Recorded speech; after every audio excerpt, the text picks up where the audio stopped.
News 18 India।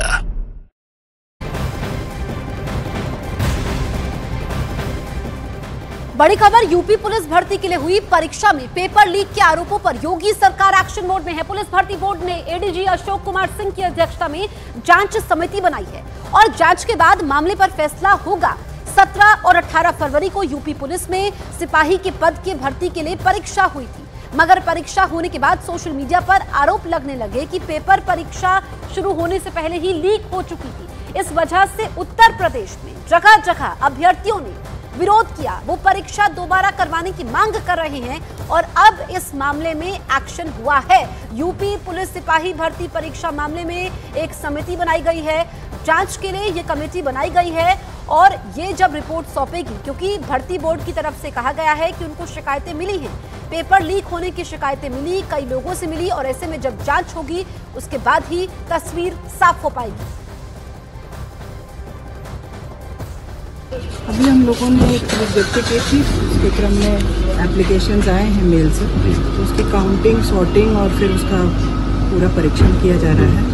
जब परीक्षण हो जाएगा तो फिर मैम स्टूडेंट्स आए थे 7 सदस्य, उनको क्या आश्वासन दिया आपने? नहीं, उनका ज्ञापन ले लिया, जैसे कि ज्ञापन दिया था तो उनका ज्ञापन हमने ले लिया, उसको भी परीक्षण में डाल दिया। अमित सिंह हमारे साथ लाइव मौजूद है। अमित, ये कमेटी का तो गठन हुआ है, आप ये बताइए कितने मेंबर्स हैं इसमें और कब तक इनको जांच रिपोर्ट सौंपनी है? देखिए, ये इंटरनल कमेटी है, भर्ती बोर्ड के द्वारा ये बनाया गया है और ये इंटरनल कमेटी है। एडीजी रैंक के अधिकारी अशोक कुमार सिंह इस कमेटी को हेड कर रहे हैं और कल शाम 6 बजे तक इसकी मियाद थी कि जितने भी अभ्यर्थी हैं, जितने भी स्टूडेंट्स हैं जिन्होंने एग्जाम अटेंड किया था और जिन्हें लगता है कि पेपर लीक हुआ है, वो एविडेंस के साथ वो ईमेल के जरिए भर्ती बोर्ड को बताया। तो कल बताया जा रहा है कि तकरीबन कल शाम 4 बजे तक जो मियाद थी, 1,500 से ज़्यादा, तकरीबन 1,500 के आसपास जो स्टूडेंट थे उन्होंने पेपर लीक की शिकायत दी है। एविडेंस के साथ दी है या नहीं दी है जो एविडेंस था, क्योंकि भर्ती बोर्ड ने एविडेंस के साथ मांगा था। अब देखना होगा कि जो 1,500 शिकायतें दी गई है और जो इंटरनल कमेटी बनी है, वो इंटरनल कमेटी फैक्ट फाइंडिंग में क्या क्या उन्हें मिलता है और जिस तरीके से अगर कुछ एविडेंस मिलेगा तो जाहिर तौर पर आगे की कार्रवाई की जाएगी। लेकिन जिस तरीके से यह मामला सोशल मीडिया पर वायरल हुआ कि 17 और 18 तारीख को जो सिपाही भर्ती मामले में जो एग्जाम्स हुए हैं उसके पेपर पहले से ही लीक आउट थे, उसके बाद हमने बीते कल देखा कि किस तरीके से हर जगहों पर प्रोटेस्ट हो रहा था। उत्तर प्रदेश के कई जिलों में प्रोटेस्ट हुआ, लखनऊ के इको गार्डन में भी जहां पर प्रदर्शन स्थली है वहां पर भी काफी ज्यादा प्रदर्शन हुआ, पुलिस का हैवी डिप्लॉयमेंट वहां पर किया गया था। अमित, आप बने रहिएगा, हम लौटेंगे आपके पास। लेकिन उत्तर प्रदेश सरकार ने 60,000 से ज्यादा पदों पर सिपाहियों की भर्ती के लिए परीक्षा करवाई थी, लेकिन पेपर होने के बाद अभ्यर्थियों ने दावा किया कि पेपर तो लीक हुआ है। एग्जाम सेंटर पर क्वेश्चन पेपर देरी से पहुंचे और उनकी छपाई में गड़बड़ी भी थी, इसीलिए वो दोबारा परीक्षा कराने की भी मांग कर रहे हैं और यही उनकी सबसे बड़ी मांग भी यहां पर दिखाई दे रही है। अलग अलग 3 तस्वीरों के जरिए आप ये समझिए कि पेपर लीक का आरोप, बहुत संगीन आरोप लगा।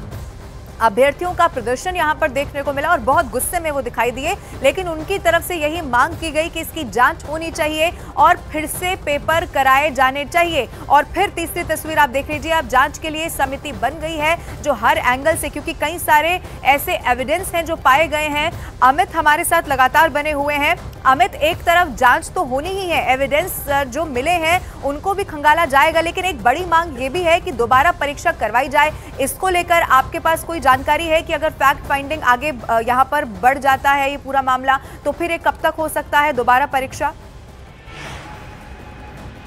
देखिए, सबसे पहले तो है कि इंटरनल कमेटी के सामने वो तमाम एविडेंस है जिससे ये प्रमाणित हो पाए कि वाकई में पेपर लीक हुआ है। यानी फॉर एग्जांपल अगर हम बात करें कि सुबह 10 बजे से अगर एग्जाम है तो एग्जाम के कुछ घंटे पहले या 12 घंटे पहले ये पेपर लीक का मतलब ये होता है कि पेपर किसी और के पास हो, जिसको सारे सवाल मालूम हो, सवाल के वो जवाब तैयार कर ले, इसको बोलते हैं पेपर लीक। जाहिर तौर पर फैक्ट फाइंडिंग टीम जो है, जो इंटरनल कमेटी बनाई गई है, एडीजी रैंक के अधिकारी के इस कमेटी को हेड कर रहे हैं। पहले तो वो ये देखेंगे कि क्या वाकई में पेपर लीक का मामला, क्योंकि मामले कई आए हैं।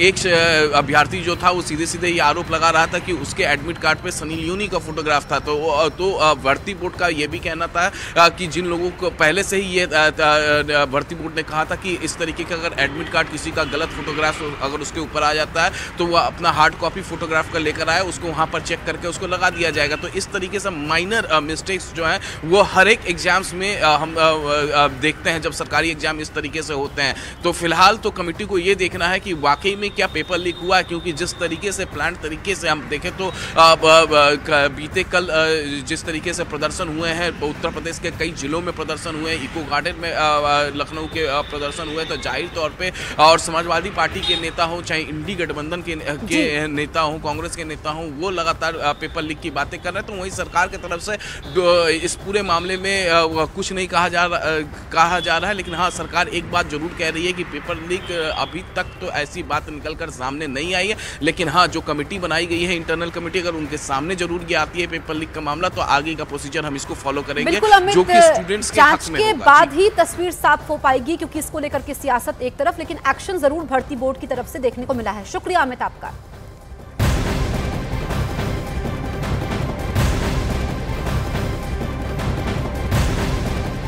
बड़ी खबर आपको बता दें, कांग्रेस पार्टी में कलह खत्म होने का नाम ही नहीं ले रही है। पार्टी के वरिष्ठ नेता और पूर्व केंद्रीय मंत्री सलमान खुर्शीद खफा बताए जा रहे हैं। यूपी की फर्रुखाबाद सीट समाजवादी पार्टी के पास जाने से खफा सलमान खुर्शीद ने सोशल मीडिया एक्स पर अपनी नाराजगी जाहिर कर दी है। यहां तक लिख दिया कि फर्रुखाबाद से मेरे रिश्तों के कितने इम्तिहान का सामना करना पड़ेगा। बगावती तेवर हैं क्या सलमान खुर्शीद के? यूपी की फर्रुखाबाद सीट से सांसद रहे हैं सलमान खुर्शीद, 2 बार सांसद रहे हैं, लेकिन अब वो सीट जब हाथ से निकल गई है तो उनका दर्द भी इसके जरिए झलक पड़ा। और सलमान खुर्शीद ने फर्रुखाबाद सीट समाजवादी पार्टी के पास जाने से अपना दुख एक्स पर व्यक्त कर दिया है। उन्होंने लिखा है, फर्रुखाबाद से मेरे रिश्तों के कितने इम्तिहान का सामना करना पड़ेगा। सवाल मेरा नहीं पर हमारे सबके मुस्तकबिल का है, आने वाली नस्लों का है। किस्मत के फैसलों के सामने कभी झुका नहीं, टूट सकता हूँ, झुकूंगा नहीं। तुम साथ देने का वादा करो, मैं नगमे सुनाता रहूं।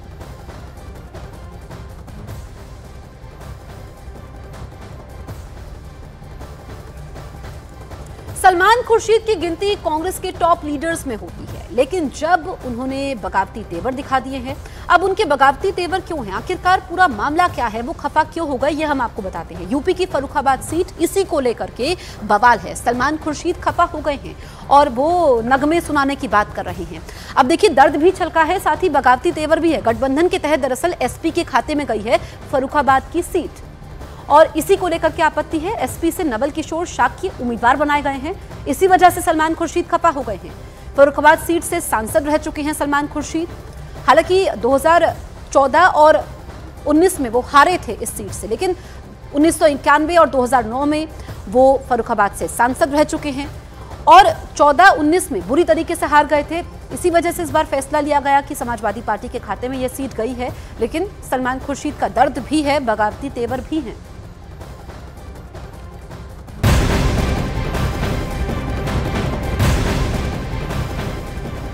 एक बड़ी खबर राजस्थान के कोटा से मिल रही है। यहां एक हैरान कर देने वाला मामला सामने आया है। कोटा में 3 शिक्षकों पर धर्मांतरण कराने के प्रयास का गंभीर आरोप लगा है। इन आरोपों के सामने आने के बाद राजस्थान के शिक्षा विभाग ने 2 शिक्षकों को निलंबित कर दिया